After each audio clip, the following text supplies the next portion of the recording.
হাসিতে ভরে উঠত রাজ দরবার। একজন মানুষের এক কথাই রাজা হেসে লুটিয়ে পড়ত। সেই মানুষটির নাম গোপাল ভাঁড়। কিন্তু জানেন কি, এই হাসির মানুষটিকে নাকি একদিন দাঁড় করানো হয়েছিল ফাঁসির মঞ্চে। কেন আর কার ষড়যন্ত্রে ঘটেছিল এই মর্মান্তিক ঘটনা? শেষ পর্যন্ত থাকুন, কারণ এই গল্পে আপনার মন কেঁদে উঠবে। আমরা সবাই গোপাল ভাঁড়ের গল্প শুনতে ভালোবাসি। কৃষ্ণনগরের রাজা মহারাজা কৃষ্ণচন্দ্র রায়ের দরবারের সবচেয়ে উজ্জ্বল রত্ন ছিলেন তিনি। গ্রামের সাধারণ মানুষ হলেও তার বুদ্ধি আর রসবোধে তিনি হয়ে উঠেছিলেন রাজার সবচেয়ে প্রিয় পাত্র।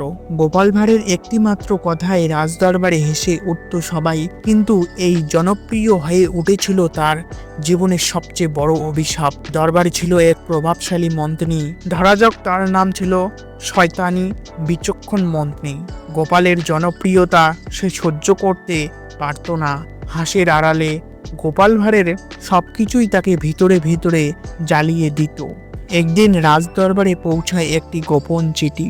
চিঠিতে লেখা ছিল গোপাল নাকি মহারাজের বিরুদ্ধে ষড়যন্ত্র করেছিল। কিছু জাল নথি, কিছু মিথ্যে প্রমাণ, সব সাজানো। এই চিঠির পিছনে যে মন্ত্রীর হাত তা কেউ জানতো না, অথবা জানলেও চুপ করেছিল। গোপাল কাঁপা গলায় বলেছিল, মহারাজ, আমি নির্দোষ।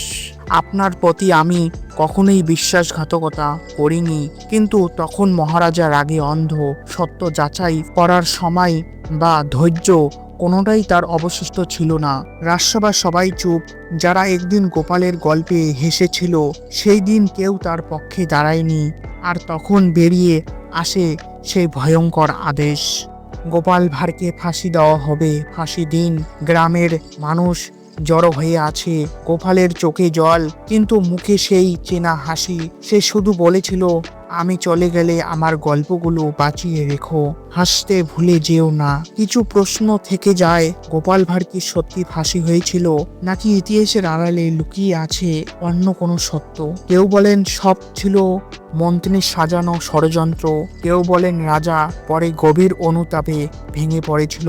সত্য যাচাই হোক। এই গল্প আমাদের শেখায়, হাসির আড়ালে লুকিয়ে থাকতে পারে গভীর বেদনা। আর সত্যের পথে চললে কখনো কখনো পুরো দুনিয়া তোমার বিরুদ্ধে দাঁড়ায়। আপনারা কি মনে করেন গোপাল ভাঁড়ের পতনের পিছনে আসল অপরাধীকে? ভিডিওটি যদি আপনাদের ভালো লেগে থাকে তাহলে অবশ্যই একটি লাইক দিয়ে এই গল্পটি আপনাদের বন্ধুদের সঙ্গে শেয়ার করুন। আরও এমন রহস্যময় ইতিহাসের গল্প পেতে চ্যানেলটিকে সাবস্ক্রাইব করুন। আর আপনাদের মতামত কমেন্ট বক্সে জানাতে ভুলবেন না।